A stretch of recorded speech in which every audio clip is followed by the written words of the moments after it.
Bueno, estimados amigos, un gusto estar con ustedes. Me toca hacer el cierre.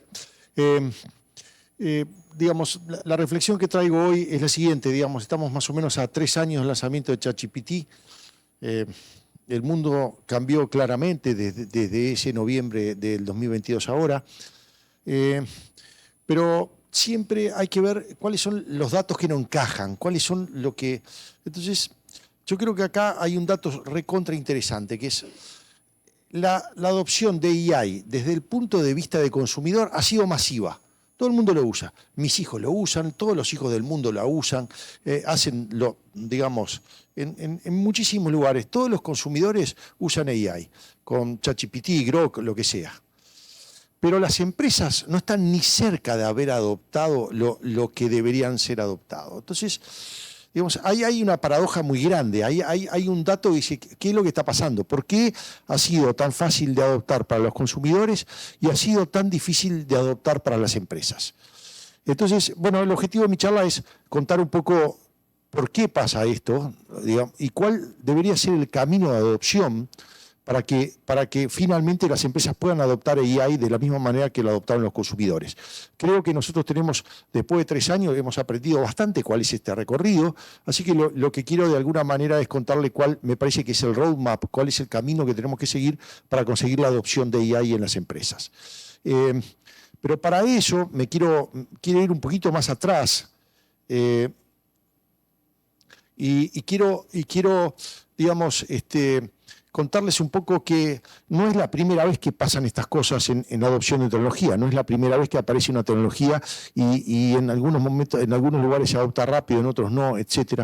Así que creo que es bastante interesante ver en algunos otros casos qué pasó, cómo fue lo que pasó, porque creo que vamos a aprender mucho para entender lo que está pasando ahora. Y el que me dio esa idea de que lo que había pasado otras veces es un señor que se llama Ben Thompson, es una persona que habla sobre estrategia en tecnología, te manda un mail todos los días, le paga $100 por año y te manda un mail todos los días. Parte de mi disciplina diaria es, comienzo el día leyendo el mail de Ben Thompson. Y uno de esos días apareció con este artículo que es espectacular, que se llama la filosofía de la empresa y la primera ola de inteligencia artificial. Y de alguna manera empezaba contando cuáles fueron las olas de adopción de tecnología. Y bueno, me voy a ir un poquito atrás, entonces vamos a ver cuál fue la primera ola. Y me voy atrás, es decir, la primera ola me refiero cuando no estábamos nosotros, cuando no estábamos la gente de sistemas, cómo se trabajaba, ¿no? Entonces acá tengo, miren, acá tengo una foto de un banco, este es un banco en Ohio, en Estados Unidos, en 1908. Miren, es bastante interesante ver la foto, digamos, porque hay varias cosas interesantes. La primera, se trabajaba parado, digamos, hasta hace 100 años se trabajaba parado. Trabajar sentado es algo relativamente moderno. Lo segundo es, ¿ven estas jaulas de acá? ¿Ven estas jaulas? Bueno, ahí en esas jaulas estaban los cajeros, en el front office. Es decir, ahí trabajaban los cajeros, estaban encerrados en la jaula porque eran los que manejaban el dinero. Y lo que están viendo acá atrás son el back office, la parte de atrás de la oficina. No tenía contacto directo con los clientes y lo que estaba haciendo era registrando. Miren cómo registraba, ¿no? Tenían unos libros y estaban registrando cada uno de los movimientos que hacían los cajeros. La otra cosa súper interesante es que eran todos hombres. Bueno, en esa época aparecieron dos compañías, NSR primero e IBM después, que vinieron y le dijeron al presidente de este banco y a otros bancos, dice, yo tengo una máquina nueva que registra mucho mejor que tus empleados. Si me compras la máquina, lo que puedes hacer es echar a esos empleados. Sí, le decía eso, digamos, echar a los empleados y registrar automáticamente con esta nueva máquina. ¿De acuerdo? Algunos de los bancos le dijeron que no, pero algunos le dijeron que sí. En particular, el primer banco que le dijo que sí fue el Bank of America. El Bank of America le dijeron sí, perfecto, digamos. Entonces, lo que voy a hacer es, voy a automatizar el back office. Y eso fue lo primero que hicimos nosotros en la historia de la informática, automatizamos back office. ¿Tá? Ahora, ¿qué es lo que pasó? Me voy a adelantar 20 años y voy a sacar la foto del back office del Bank of America 20 años después. Acuérdense, habían comprado una máquina para echar a la gente, así que ¿cómo era el back office 20 años después? Así. ¿Tá? Primero, ¿era más chico o más grande? Más grande. Se trabajaba sentado y aparecen mujeres. Y aparece la interacción del hombre y la máquina. ¿Tá? Entonces, vamos a ver algunas cosas interesantes.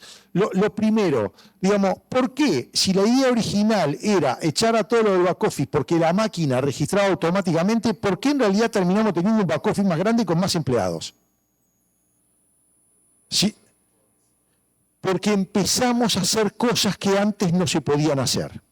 Es decir, lo que empieza como digamos, algo para ser eficiente, termina siendo algo eficaz. Es decir, termina siendo algo que antes no se podía hacer. De hecho, esa diferencia no se le ocurre enseguida. Siempre hay un periodo de tiempo entre que demora entre la nueva máquina y que alguien encuentra un nuevo uso. Es decir, al principio se usa para exactamente lo mismo que lo anterior, registrar lo mismo que los tipos que estaban parados querían registrar lo mismo. Sin embargo, ahora cambia y lo que están haciendo es una cosa totalmente nueva.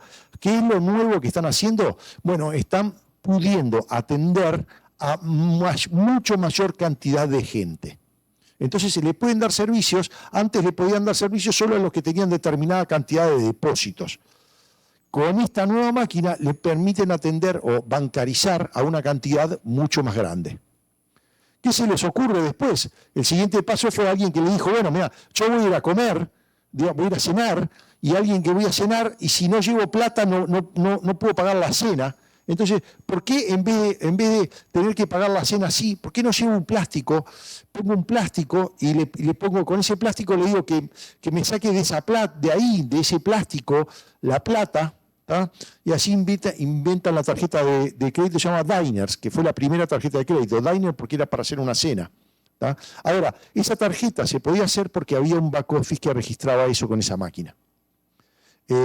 Así que, bueno, este método, vean lo siguiente. Primero empieza tratando de hacer más eficiente, hacer las cosas con menos gente y termina haciendo lo mismo con menos gente, termina haciendo cosas totalmente diferentes con más gente. Si me muevo mucho más rápido, en la década del 70, el back office del Bank of America era así. Miren. Entonces, era todas mujeres, todas sentadas, trabajando con unas tarjetas perforadas. Yo llegué a ver esas tarjetas perforadas, de hecho yo llegué a programar con esas tarjetas perforadas. La profesión se llamaba perfo-verificadoras. Porque en general, como era mujer, estaba en femenino, perfo-verificadoras, que era una perfo, porque una era la que perforaba, y otra verificadora, porque también volvía a escribir lo mismo, y si los agujeritos coincidían, la tarjeta estaba bien, los datos estaban bien, si no coincidía, una de las dos se había equivocado, tenían que chequear y así seguían para adelante. Así que bueno, esta fue, si quieren ustedes, esta fue la primera ola de informática. Fue la primera ola que nos dedicamos básicamente a automatizar back office y lo que hicimos es hacer, digamos, cosas que antes no se podían hacer. Son proyectos, de alguna manera, son top-down. Era un vendedor o alguien que hable con el CEO de la compañía y del CEO de la compañía baja un proyecto. Normalmente en esos casos eran de millones de dólares, normalmente para comprar máquinas, después para hacer software, pero eran grandes proyectos que aparecían, desde arriba hacia abajo. En la misma época que estaba más o menos este back office, aparece una segunda ola. La segunda ola comienza con esta máquina. ¿Saben cuál es esta máquina? ¿Saben? Es una Apple. ¿La Apple qué número? La Apple II. La Apple I había sido un tremendo fracaso, la Apple III fue un tremendo fracaso, pero la Apple II fue un tremendo éxito. Lo interesante de la vida de Steve Jobs es que la mayor parte de los proyectos de Steve Jobs fueron un fracaso. pero los pocos que le invocó planetario, ¿no? Bueno, esta máquina era una máquina que lo único que vendía Apple era esto de acá. Todo lo demás, la casetera, el televisor, todo lo tenías que comprar uno por separado. ¿Tá? Una cosa muy interesante fue que cuando Apple lanza esta máquina, Steve Jobs estaba leyendo un paper sobre biología. Eso es una cosa bastante típica de los grandes innovadores, que son generalistas, que leen, digamos, en vez de estar leyendo algo de informática, el tipo estaba leyendo un paper de biología. Y en el paper de biología que estaba leyendo era un paper que analizaba cuál era la eficiencia de los animales en el movimiento. Entonces, cuánta energía uno gasta en moverse 1 kilómetro, ¿no? Y hacía una lista, cuál era el animal más eficiente. Y en el caso llegaban a la conclusión de que el animal más eficiente del mundo es el cóndor. El cóndor es el animal que consigue moverse más kilómetros sin gastando muy poca energía. Y así ponía, digamos, la lista. El hombre estaba más o menos mitad de tabla, no era ni de los mejores ni de los peores. Bastante bien. ¿Tá? Ahora, lo interesante es que al final del paper decía que, pero si al hombre le damos una bicicleta, es mucho más eficiente que el cóndor. Es decir, el hombre con una bicicleta es mucho más eficiente que el más eficiente de los animales. Y la genialidad de Steve Jobs al leer eso dijo, yo quiero que esta máquina sea una bicicleta para la mente. Entonces, la gran visión de Steve Jobs fue, esta es una máquina, es una bicicleta para la mente. Yo le quiero dar a cada uno una bicicleta y que pueda hacer cosas que antes, mucho más eficientes, cosas que antes no podía hacer.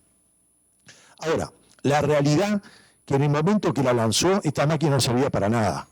No, la verdad que el uso que tenía era muy poco, ¿no? Y eso muchas veces pasa. Hay siempre una diferencia entre en que alguien tiene la visión y después se termina concretando, termina siendo algo concreto. Pasa tiempo entre una cosa y la otra. En este caso pasaron 2 años. Digamos, en 2 años hasta que a alguien se le ocurrió un uso práctico de esto. Era un señor que se llamaba Dan Bricklin, estaba en una conferencia en Harvard, se ve que el tipo estaba muy aburrido, no sé, y se le ocurrió esta idea, miren. ¿Saben lo que es esto? ¿Qué es? Es una planilla electrónica. Esta es la primera, se le ocurrió la idea de una planilla electrónica, poner filas y columnas y que se pueda hacer cálculos automáticamente. Se le ocurrió a este señor Dan Bricklin, esta planilla electrónica se llamaba VisiCalc, y la compañía, para hacerse el más grande, le llamó VisiCorp, ¿no? Eran todos chiquititos, pero le puso como que era una corporación, VisiCorp. ¿Tá? Fue la primera planilla electrónica y otra cosa que pasa típico en esto de las innovaciones es que muchas veces el pionero no sobrevive. VisiCorp no sobrevivió, no sobrevivió a la década del 80, desapareció. Sin embargo, la idea de la planilla electrónica, después vino Lotus, ¿se acuerdan? Lotus 1, 2, 3, después vino Excel, etcétera, etcétera. La idea sobrevivió. Dan Bricklin lamentablemente no pudo agarrar el dinero que hubiera generado si hubiera conseguido hacer VisiCorp más tarde. Pero el punto es que esta segunda ola, la filosofía, es totalmente diferente a la otra. Acuérdense, en la otra era automatizar back office y era empezar de abajo hacia arriba, era un vendedor hablando de arriba hacia abajo, era un vendedor hablando con el presidente por un proyecto de millones de dólares. Esta ola era totalmente al revés, era una computadora suficientemente barata para que cualquiera la compre y entonces que cada uno la pueda usar. No había que pedirle permiso a nadie para usar planillas electrónicas. Ningún presidente de ninguna compañía decidió que había que usar planillas electrónicas en la compañía. Simplemente la gente las empezó a usar. Fue una revolución bottom-up, ¿no? Es decir, es de abajo hacia arriba. Eso fueron las dos situaciones. Entonces, ahora, con el tema de inteligencia artificial, nos encontramos ante la tercera ola. ¿De acuerdo? Entonces, la pregunta que tengo para ustedes es, ¿y esta ola qué va a ser? Digamos, va a ser top-down como la primera o bottom-up como la segunda. Es decir, ¿qué nos vamos a dedicar con AI? ¿Automatizar back office o vamos a hacer bicicletas para la mente? Bueno, esa es la pregunta, no se apuren a responderla. Para poder responderla, lo primero es, en realidad, cada una de esas filosofías era una consecuencia de la naturaleza de la máquina. Es decir, lo que había inventado IBM en NCR era una máquina que en su naturaleza lo que era extraordinariamente buena para hacer cálculos y para registrar. Mucho mejor que un humano. Entonces, lo que estaba haciendo fueron atrás de los que estaban haciendo esa tarea. ¿Quiénes estaban haciendo cálculos y haciendo registros? Bueno, el back office. La segunda fue una revolución. La naturaleza de la máquina era una máquina suficientemente barata para que alguien la pudiera comprar y tenía algo adentro que fue la primera computadora que se podía usar sin ser un programador, sin que alguien te tenga que hacer un sistema. Te da una planilla electrónica, no tenías que hablar con nadie, no tenías que programar nada, vos hacías tu propia planilla electrónica.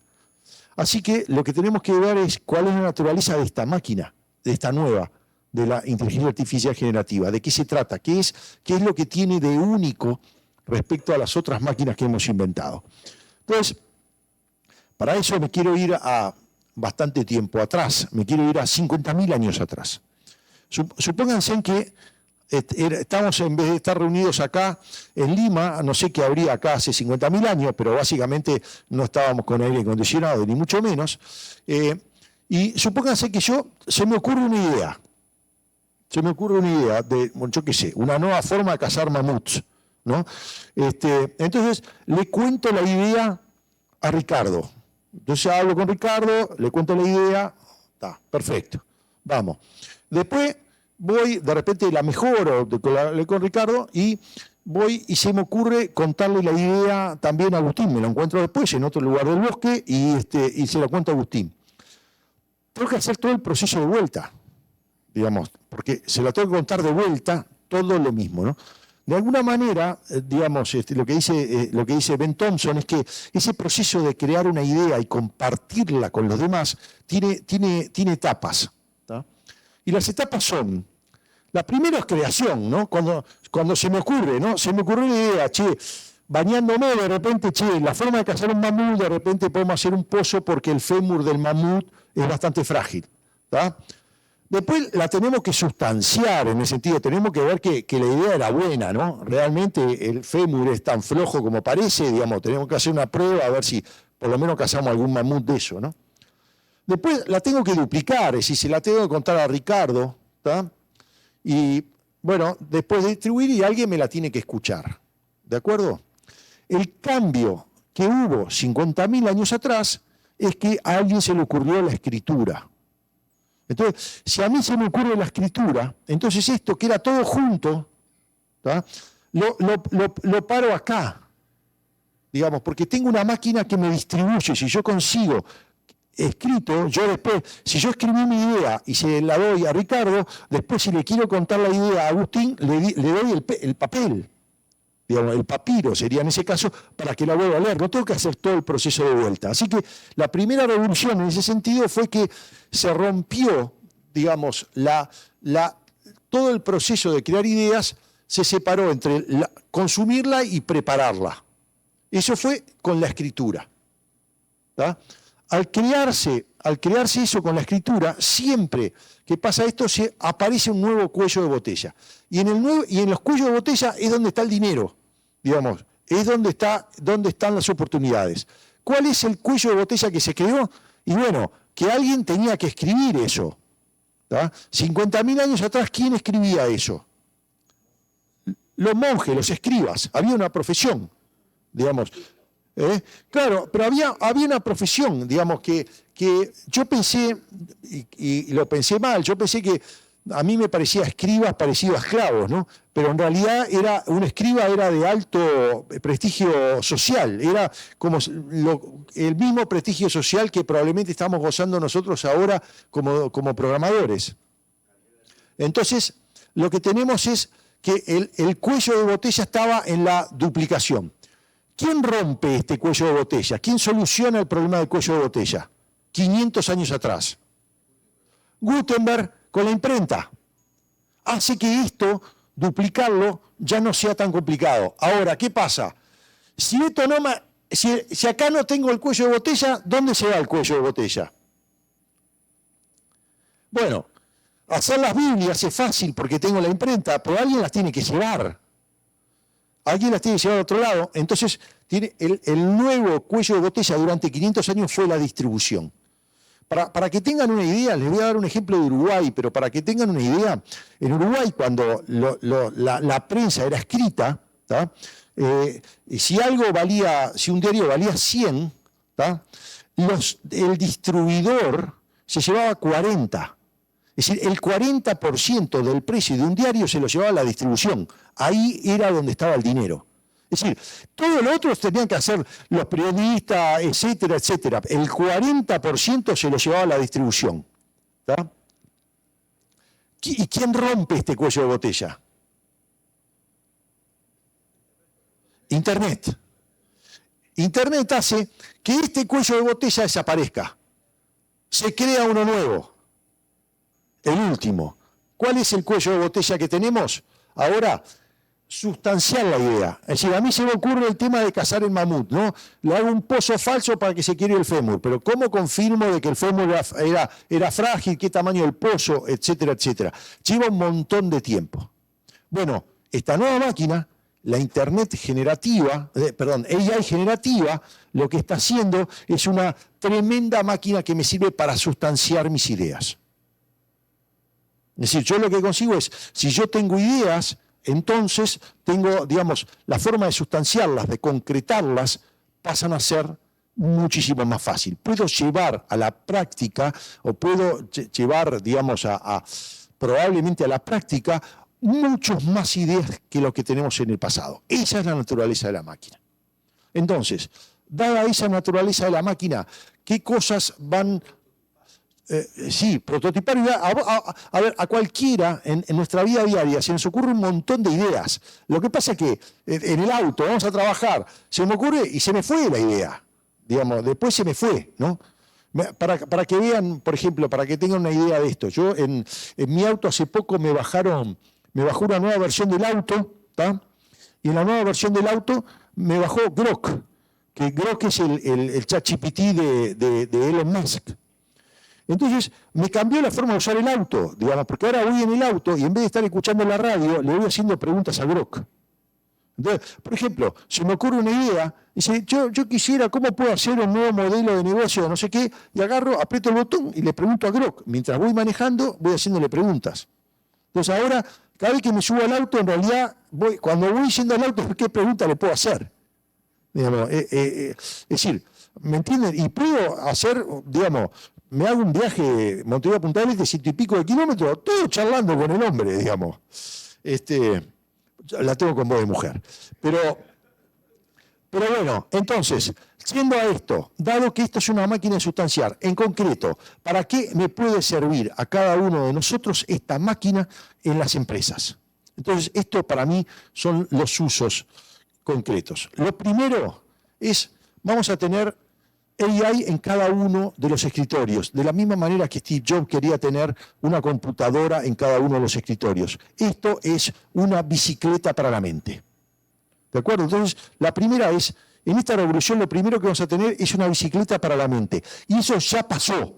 Todo el mundo adoptó AI. Todo el mundo, cada uno de los consumidores adoptaron AI. Pero, ¿cómo hago para que esta bicicleta para la mente me funcione en cada una de las empresas? Porque es muy diferente es hacer una pregunta que no tiene demasiada relevancia de mi vida particular y muy diferente cuando le hago una pregunta de mis sistemas donde tengo datos confidenciales, etcétera, etcétera. Ese proceso se va a dar, digamos, con... Lo primero que va a pasar es, yo voy a tener una forma, le puedo decir un super search. Nosotros hasta ahora teníamos un super search, pero para el mundo. Yo pregunto cualquier cosa en Google y me trae la respuesta. Pero si yo pregunto algo sobre mi empresa, no tengo nada cambió, digamos. Google intentó todo lo posible para hacer search para las empresas. De hecho, en algún momento hasta vendía le llamaban un appliance, digamos, que era un hardware para poder hacer search dentro de tus empresas. No funcionó. No funcionó. Entonces, esto es la primera vez que vamos a poder buscar sobre toda la información que tenemos en nuestra empresa. Lo primero que quiere decir eso, lo primero que representa es, por primera vez para nosotros en sistemas, el texto es algo relevante. Para nosotros el texto hasta ahora era irrelevante, digamos. Es decir, cuando uno iba y quería hacer un sistema con una empresa, lo que estaba diciendo, bueno, cuáles son los números que hay, qué cosas hay que registrar, pero nadie le preguntaba, ¿qué texto tienen? ¿Cuáles son los libros? ¿Cuáles son el reglamento? Nada, porque eso no tenemos nada para hacer. En todo caso, lo mejor que podemos hacer era digitalizarlos para no tenerlos en papel. Pero nada más que eso, pero nadie hacía más nada con eso. Eso cambió sustancialmente. Es decir, ahora una de las primeras preguntas que yo hago es, ¿qué texto tiene la empresa? Pues ahora es un objeto de mi atención el texto. Es decir, ¿y cómo comienza ese proceso? Lo primero es, pongo los datos dentro de la empresa, los datos confidenciales, y ahí empiezo a hacer preguntas. Eso es un chat, ¿no? Después empiezo con lo que se llama RAG, que es algo un poco más sofisticado, ¿no? Digamos, cuando tengo algún método para hacerlo rápido, etc. Pero el siguiente proceso de adopción es cuando lo que va a pasar es, uno descubre que más o menos siempre hace la misma pregunta. Entonces, si más o menos hace las mismas preguntas, ¿por qué no tengo ya un asistente para cada una de las preguntas? Por ejemplo, déjenme darles un ejemplo. Yo tengo, digamos, una vez por mes más o menos, me interesa saber cómo están mis competidores, qué novedades tuvieron, si hay lanzaron algún producto nuevo, si hay algún cambio en el modelo de negocios, etcétera, etcétera. Entonces, ¿qué hago? Me hice un asistente que lo que hace es eso. Digamos, es un asistente que le digo, mira, estos son mis competidores, estos son los sitios web, lo que quiero es que los chequees y me des si hay alguna novedad. Quiero que me responda de forma concisa, concreta, etcétera, etcétera. Y así uno va teniendo, como tenía planillas electrónicas, ahora lo que va a tener es asistentes. Yo, por ejemplo, en mi caso particular uso 7 asistentes. Uso 7 asistentes para eso, digamos, para consultas que son más o menos comunes para mí. Eventualmente voy a terminar teniendo bastante más, pero ese es el primer proceso. Entonces, el primero es un caso de bicicleta para la mente. Es decir, es de abajo hacia arriba, que cada uno, la mayor cantidad de gente pueda tener acceso a inteligencia artificial privada, digamos, chat privados de la empresa, private chat, no los públicos, para poder hacer este tipo de cosas. El segundo paso, que era un poco lo que contaba hoy Rafael Mon en el tema de K2B. Los sistemas que tenemos van a ir cambiando. La user interface, la forma de uso. Si ustedes quieren, la forma de interacción de hoy en día le podríamos llamar, para resumirla, point and click. Es decir, yo me muevo con el dedo, con el mouse, encuentro un lugar, pum, lo aprieto, eso me mueve a otro lugar y así me voy moviendo. ¿De acuerdo? Eso es point and click.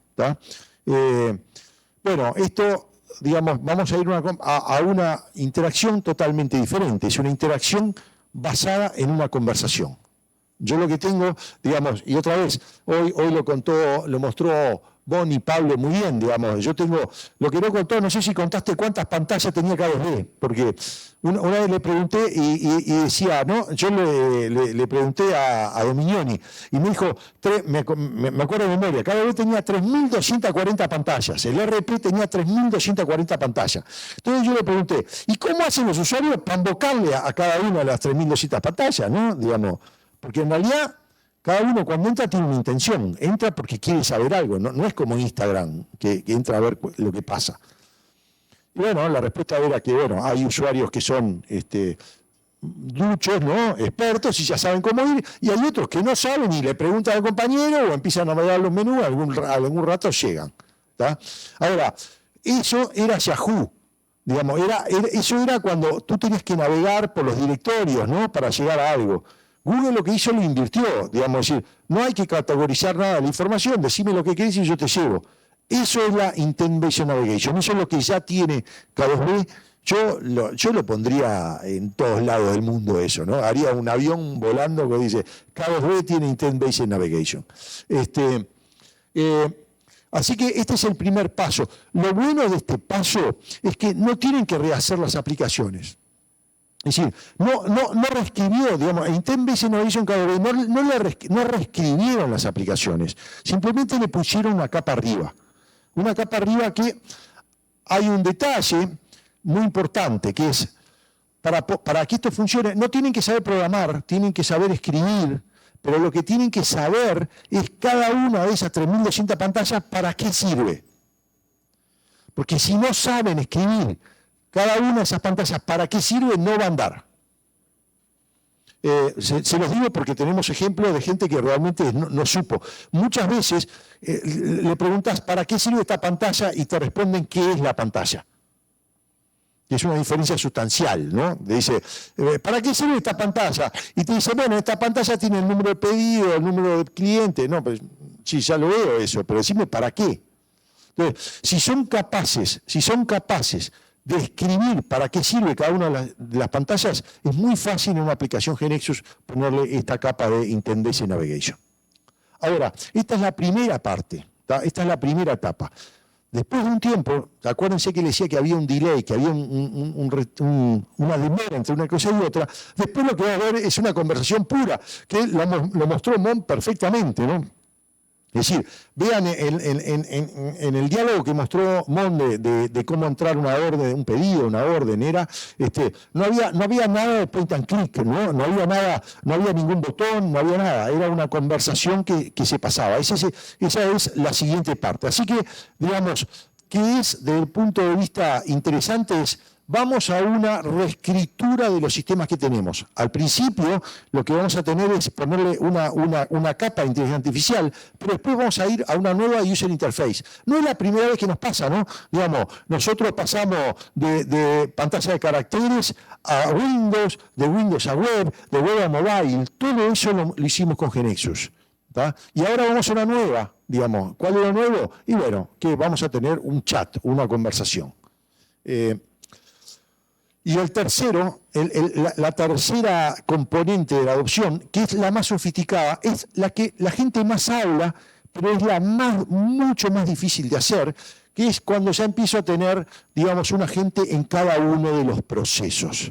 ¿Tá? Es cuando yo tengo, digamos, a los agentes que mostraba Rafael, ¿no? Es decir, no es que yo tengo digamos, un asistente que le hago preguntas, sino que tengo a alguien que está activamente haciendo cosas por mí. El ejemplo típico de un agente es, supónganse que yo quiero hacer un viaje, ¿tá? Si quiero hacer un viaje con mi familia, quiero ir a algún lugar de Europa, ¿tá? Antiguamente, no sé si se acuerdan, cuando uno iba a la agencia de viaje y cuando iba a hacer un viaje, ¿no se acuerdan? Le daban un sobre. ¿Se acuerdan? En ese sobre, ¿qué estaba? Todo el viaje estaba. Es decir, uno llegaba al aeropuerto y ¿qué hacía? Abría el sobre y sacaba los tickets de avión. ¿Tá? Y ahí pasaba a la siguiente etapa. Después iba, digamos, al otro lado, llegaba al hotel y sacaba el voucher del hotel. Y el auto, etcétera. Es decir, el sobre era, digamos, todo el compañero que tenía. Eso desapareció con Internet. Digamos, porque ya no contrato más el viaje por un agente de viaje, sino que lo que tengo es contrato por, yo qué sé, por despegar el avión, Airbnb por otro lado, Uber por otro lado. Entonces puedo viajar mucho más flexiblemente que antes, pero el viaje desde el punto de vista administrativo es una pesadilla, sobre todo si algo anda mal. Entonces, ¿qué es lo que yo quisiera tener? Digamos, ¿qué es un agente en este caso? Un agente es alguien que sepa quién soy yo, que sepa con quién estoy viajando y que esté viendo todo lo que está pasando en el viaje. Por ejemplo, si yo estoy yendo al aeropuerto y el vuelo está demorado, entonces que me diga a mí, por WhatsApp, que me diga, mira que el vuelo está demorado, ¿tá? ¿Querés que le avise al transfer que vas a llegar media hora tarde? O más evolucionado, digamos, ¿querés que, digamos, vas a perder la conexión? ¿Querés que ya le avise al hotel para que me haga la reserva para el día que viene? Es Es decir, que empieza a estar, digamos, de forma proactiva haciendo cosas. Puedo aceptarlas o no, pero ese es el mecanismo, ese es el caso más sofisticado, esas son las nuevas cosas que antes no podíamos hacer que ahora podemos. Esto es una automatización del back office, esta es la filosofía primera que vimos, es decir, la primera ola es igual que esta. Entonces, en última instancia, esta tercera ola tiene la gran complejidad que contiene las dos filosofías, contiene la bicicleta para la mente, pero también tiene el mecanismo de automatizar back office. Así que, llegado a esto, la pregunta es, y bueno, digamos, ¿qué podemos hacer? Digamos, ¿qué podemos hacer ante esta situación? Bueno, nosotros, para la comunidad GeneXus, hemos hecho todas las tareas para que podamos atacar a cada una de estas tres columnas. Estas son las cosas que nosotros tenemos para que ustedes consigan la adopción de AI en cada una de las empresas. Entonces, en la primera, para cómo adoptar AI internamente. Bueno, lo primero, hicimos un producto. El producto se llama Globant Enterprise AI. ¿Qué es Globant Enterprise AI? La forma más fácil de escribirlo es lo mismo que ChatGPT, pero privado. Es decir, en vez de que lo pueda usar todo el mundo, lo usa solo la empresa. Y en vez de usarlo con un solo modelo, se usa con todos los modelos del mundo, 170 LLM que se pueden usar. Ahora, ¿quién lo puede usar? Solo las personas que están adentro de la compañía. ¿Cómo pueden usarlo? Los documentos no salen de la compañía, son confidenciales. Entonces, la primera gran duda de las empresas, que es, ¿qué seguridad tengo? ¿Qué va a pasar con esto? Nosotros con Globant Enterprise AI lo tenemos resuelto. Eso ya está metido adentro. La segunda pregunta es, ¿cuál modelo tengo que usar? GPT-5, Cloud Sonnet 3.8... No importa, digamos, nosotros le damos eso, seguimos con ese criterio diagnóstico de las tecnologías y nosotros somos los que hacemos la curaduría de cuáles son los modelos que se pueden utilizar y ustedes los van utilizando. Lo tercero, digamos, y esto es recontra importante, la seguridad. Si yo tengo un private chat, ¿cómo sé? Hoy hablaban de ciberseguridad, ¿cómo sé que no voy a tener ataques? ¿Cómo sé que por ahí no me van a entrar? Bueno, eso es tremendamente complejo, tremendamente complejo. Nosotros pasamos por una serie de test cada 6 meses de cuáles son los grados de vulnerabilidad que podemos tener en Globant Enterprise AI justamente para asegurar ese problema. Así que tenemos, por ejemplo, en este momento un contrato mundial con EY, la empresa de auditoría, que lo va a usar internamente a nivel mundial porque justamente pasó eso en un auditorio, ¿no? El peor de los clientes, ¿no? Y pasamos todos los procesos de control, que tenemos toda la seguridad de que no tiene vulnerabilidades. Porque esto, a veces es muy fácil copiar la interfase de ChatGPT. Es fácil, es bajar unos controles en Internet y lo puede usar. Lo que es muy difícil es que no tenga vulnerabilidades. Así que bueno, esas son las cosas que tenemos en Globant Enterprise AI. ¿Cuál es lo primero que yo haría en cada una de las empresas para las que ustedes trabajan? Darle chat a todo el mundo. A todo el mundo. Digamos, que vía Globant Enterprise AI todo el mundo use chat. Dice, bueno, ¿por qué no lo usan con ChatGPT? Porque es carísimo. Porque si lo ponen a cada uno de los miembros de la empresa, es carísimo. De hecho, lo que está pasando es que el otro día hablaba con un banco español muy grande y decían, tenían 70.000 empleados y decían, bueno, nosotros tenemos presupuesto para 2.000. Entonces había 2.000 que podían acceder a IA y los otros no. Entonces, el mecanismo ahora creo que hay que transformarlo. No hay que pagar por gente, hay que pagar por uso. Entonces, bueno, que lo use todo el mundo. Lo que vas a pagar es por los tokens, las palabras que se están siendo utilizadas. Bueno, lo segundo, ¿qué vamos a hacer con los sistemas actuales? Los sistemas actuales les decía que vamos a una transformación. Vamos a esa transformación, ¿qué tenemos? Bueno, tenemos Genesis Nest y todas las cosas que contaron nuestros partners de cómo hacer una modernización de los sistemas mucho más rápidamente. Así que esto, digamos, de esto habla mucha gente, de esto no habla casi nadie, porque nadie se anima a hacerlo. Nosotros estamos, digamos, tenemos las herramientas para poder hacer eso exactamente. Y por última instancia, ¿cuál es lo último que tenemos? Bueno, ¿cómo hacer agentes? Entonces lo que tenemos, y hoy lo mostraba bien Rafael, tenemos un mecanismo de hacer agentes de tal manera de que, Rafael lo mostró, son diagramas, pongo diagramas y escribo cosas. ¿tá? Y conecto los diagramas. No tengo que saber nada, no tengo que saber Python, no tengo que saber nada para poder LangChain, nada de esas cosas. Simplemente de una forma low code, como nosotros siempre hicimos las cosas, lo que podemos hacer es crear esos agentes. Esos agentes, digamos, que llevan muchas iteraciones, porque funciona con esto, no funciona con lo otro, etcétera, etcétera. Yo tengo una forma low code que conecto diagramas y hago ese tipo de cosas, entonces tengo una productividad para poder hacer agentes muy superior a lo que están haciendo los agentes, digamos, la gente que lo hace a mano con Python, etcétera, etcétera. Así que la gran combinación entre Global Enterprise AI y GeneXus es lo que nos va a permitir hacer este tipo de agentes. Amigos, esto es, digamos, esto para mí es el camino que tenemos para la adopción de AI. Estas son las herramientas, esto es lo que nosotros preparamos para hacerlo. En el fondo, digamos, es una tremenda transformación lo que está pasando y nosotros en cada una de estas transformaciones tecnológicas, nosotros queremos cumplir nuestra promesa más sofisticada, la más compleja, que es mantenernos vigentes a pesar de todos los cambios tecnológicos. Los ejemplos de las empresas de software que mueren son porque quedan obsoletas. Así que lo que nosotros tenemos, nuestra promesa más grande es esta, que es future proof, estar preparados para la siguiente ola. Estimados amigos, muchas gracias.